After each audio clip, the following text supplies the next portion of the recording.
Ini situasi yang berlaku di KLIA Terminal 1. Menerusi video yang tular ini, keadaan sesak dengan pekerja asing memenuhi setiap penjuru kawasan.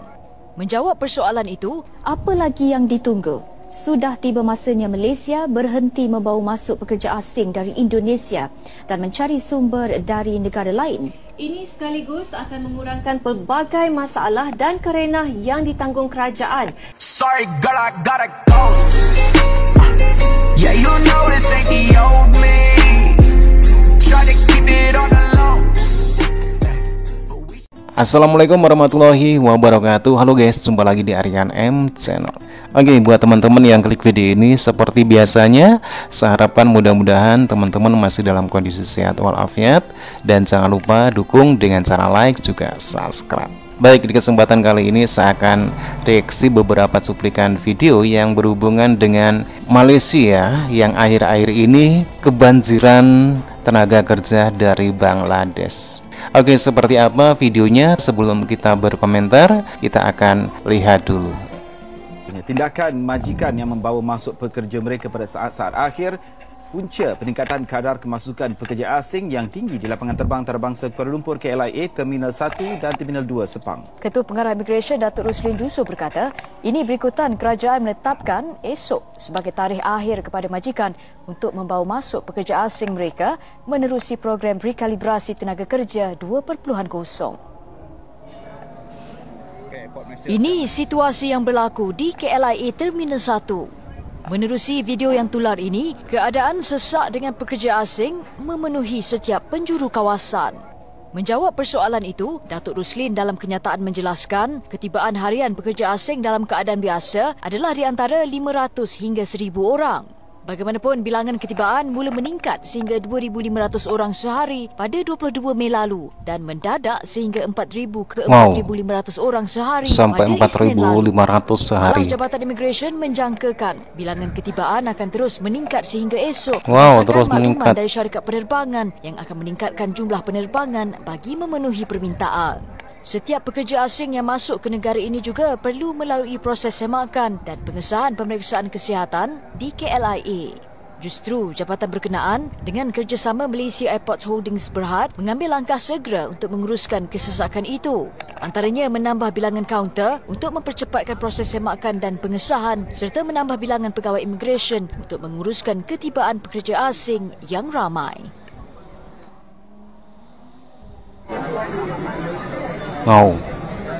Ini Bangladesh semua ini teman-teman. Oke, Port Malaysia sekarang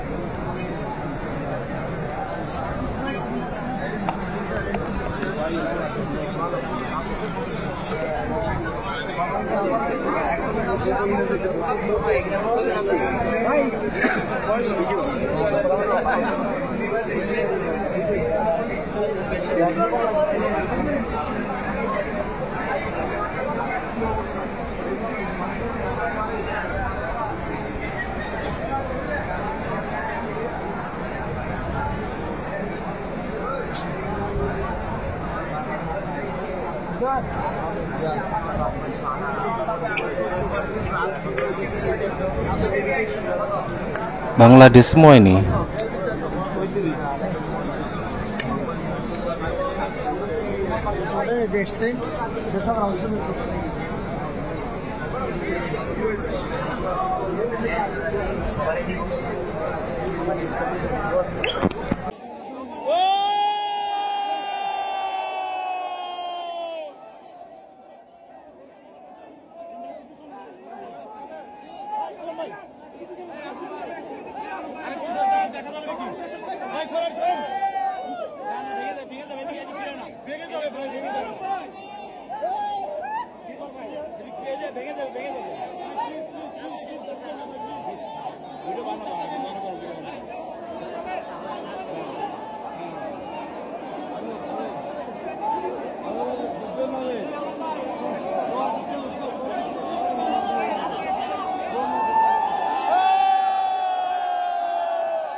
Bangladesh, Bangladesh, Bangladesh, Bangladesh, Bangladesh, Bangladesh, Bangladesh, Bangladesh, Bangladesh, Bangladesh, Bangladesh, Bangladesh, Bangladesh, Bangladesh, Bangladesh, Bangladesh. Bangladesh,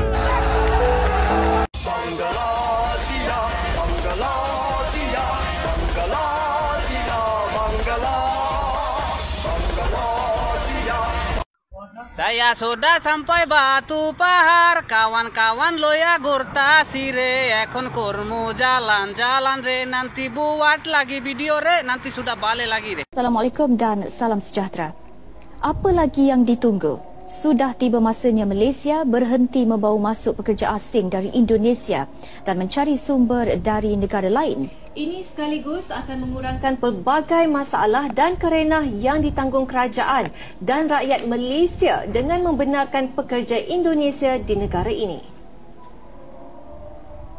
Sebagaimana Indonesia menggunakan haknya untuk menyenarai hitamkan beberapa rakyat Malaysia kerana mengeksploitasi pembantu rumah Indonesia, Malaysia juga patut menggunakan haknya sebagai negara hos untuk tidak lagi membenarkan rakyat Indonesia masuk ke sini untuk bekerja. Malaysia telah sekian lama menjadi lubuk bagi pekerja Indonesia mencari rezeki, namun kebanyakan daripada mereka dilihat tidak amanah, mencuri dan pengotor selain tidak mementingkan ini yang menjelek-jelekkan ya.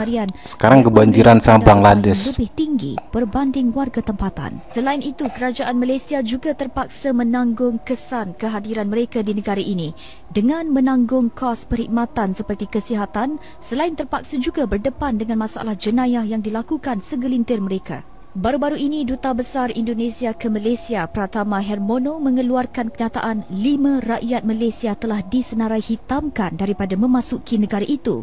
Ini merupakan tindakan pertama diambil Indonesia ke atas rakyat Malaysia sejak hubungan diplomasi kedua-dua negara lebih 65 tahun dan langkah sekatan itu akan dikuat kuasa serta-merta sebaik sahaja proses dokumentasi diluluskan Jabatan Imigresen Indonesia. Tambahnya, kira-kira 20 lagi rakyat Malaysia bakal memasuki senarai itu dalam masa terdekat. Selain Hermono juga telah mengundang kontroversi sebelum ini apabila mengumumkan Indonesia tidak akan menghantar rakyatnya untuk bekerja di Malaysia. Selain mahukan Jabatan Imigresen Malaysia menggunakan sistem pilihannya untuk memohon pekerja dari Indonesia tanpa mengikut prosedur ditetapkan negara. Kenyataan itu dikecam beberapa pihak yang menghentam tindakan wakil Indonesia itu yang sepatutnya tidak ada hak memberitahu pihak kerajaan Malaysia apa sistem yang mesti diguna pakai. Sekali lagi, Hermono mengeluarkan kenyataan yang tidak sensitif kepada Yang di-Pertuan Agong dan kerajaan. Justru jawatannya sebagai Duta Besar Indonesia perlu dipertimbangkan semula.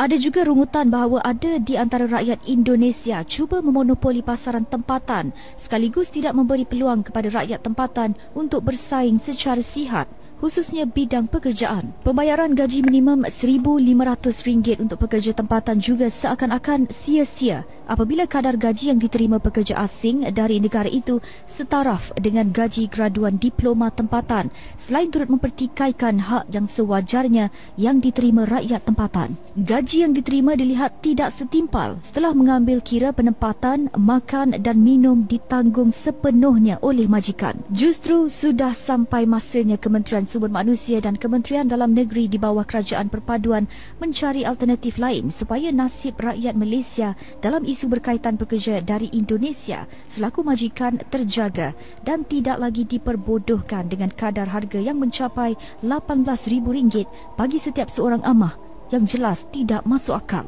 Oke teman-teman ya, demikian videonya bagaimana Malaysia kebanjiran lagi tenaga kerja dari Bangladesh. Sesuatu yang dirisaukan oleh masyarakat Malaysia tempatan karena persoalan tenaga kerja migran di Malaysia ini menjadi dilema bagi pemerintah Malaysia. Satu sisi pemerintah Malaysia membutuhkan tenaga kerja, di satu sisi lain masyarakat Malaysia juga banyak yang merasa khawatir dengan keberadaan dari banyaknya tenaga kerja. Dan berbicara tentang tenaga kerja Indonesia, sekarang sepertinya sudah sangat berkurang sekali, tidak seperti dulu karena bagi orang Indonesia, bagi tenaga kerja Indonesia, Malaysia ini bukan destinasi negara adalah tenaga kerja yang favorit ya bagi masyarakat Indonesia, karena sekarang banyak pilihan bagi masyarakat Indonesia untuk bisa bekerja di luar negeri seperti Australia, seperti Korea, Jepang, Arab Saudi, Taiwan. Inilah yang menyebabkan tenaga kerja Indonesia di Malaysia itu sudah sangat berkurang. Dan kalau kita melihat pemberitaan dari media massa Malaysia tadi, sepertinya dengan berkurangnya tenaga kerja dari Indonesia yang dulu mendominasi di Malaysia, ternyata justru sekarang digantikan oleh tenaga kerja Bangladesh yang semakin menambah kekhawatiran dari masyarakat tempatan yang tidak setuju dengan keberadaan banyaknya tenaga kerja asing di Malaysia. Dan inilah menurut aku adalah satu karma bagi Malaysia, di mana telah menjelek-jelekkan tenaga kerja Indonesia yang ada di Malaysia yang katanya selalu bermasalah. Padahal kalau kita menilik, permasalahannya adalah penyebabnya majikan-majikan di Malaysia yang selalu mengeksploitasi tenaga kerja Indonesia. Oke teman-teman ya, demikian videonya. Bagaimana menurut teman-teman? Silakan teman-teman bisa berkomentar. Terima kasih dan wassalamualaikum warahmatullahi wabarakatuh.